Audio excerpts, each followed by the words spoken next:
My style, I'd say it's like contemporary jewelry. A lot of my pieces are statement pieces. They're pretty bold. So I tried my best to be distinctive. So my question, my sustained investigation is, how do societal expectations shape us? So everything is related to a different social construct or expectation that has affected me. So a lot of my personal experience is used to kind of inspire me. It's like a mix of like graffiti and cartoons. I kind of don't like labeling things just because of the fact that it's very diverse. I mean, with all of these, it's all different media. Cartoons and graffiti, that's a big one. It's mainly just people. I find people very interesting, so like looking at how they live their lives compared to my life, and then kind of mixing my life into theirs almost. But just really people and how they live.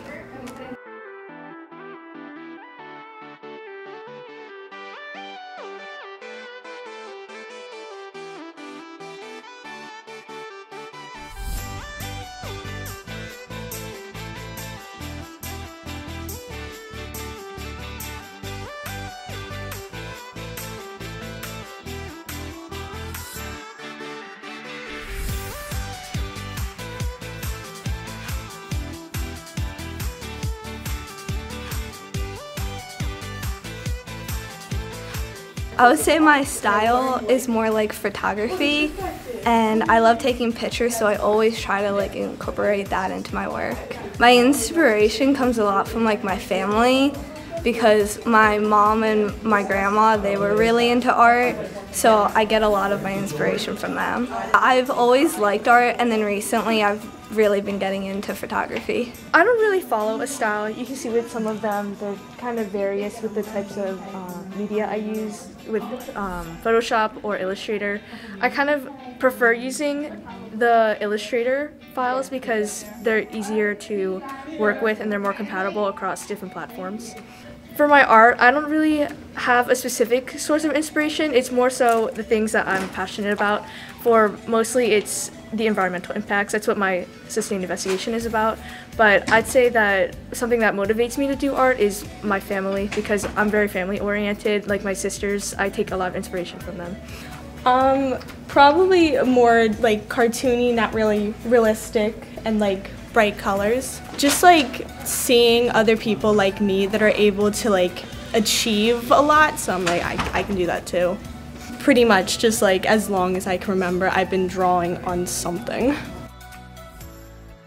My favorite piece is probably the dopamine one up there. That one shows like my photography in it, and also I used like graphic design, and I also did do watercolor in that one, so I kind of did all of everything that I like in that one. I like my arcade machine because it's cool, but also because it was like the first one that I did that like made me realize that like going out of the box was like more of a thing than doing flat art. Like it's all flat, but then it together created a 3D thing. Probably this one, because it utilizes like the most of my style, just like the bright colors and the not really realistic.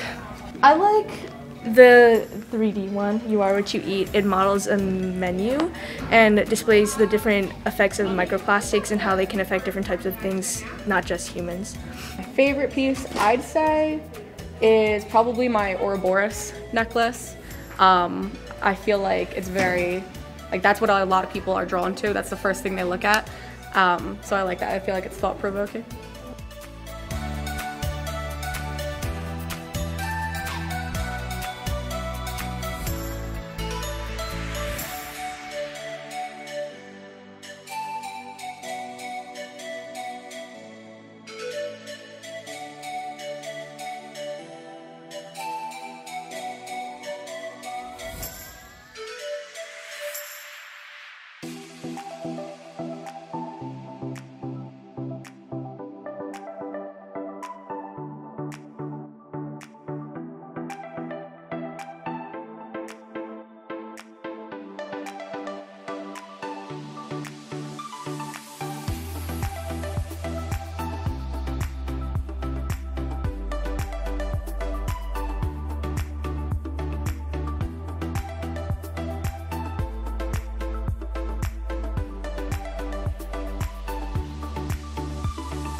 I'm going to Savannah College of Art and Design in Georgia, and I'm going for sequential art, which basically means that I want to make characters and make a cartoon, and preferably I would love to have it on like the TV, but we'll see where it goes. I'm going to Moore College of Art and Design to major in animation, and I hope someday I can make my own cartoons. My future plans do include art. I am going to Millersville, got the t-shirt on, to major in graphic design and minor in photography. I want to go to the Gemological Institute of America. So there I'll learn to be a graduate jeweler, and with that I want to be a bench jeweler. I want to keep making jewelry for sure. I'm going to major in biology in the future, and I plan to work in genetics and help people with genetic disorders. So they're not related to art at all, but I really do like having the digital aspect and being able to be fluent with these programs.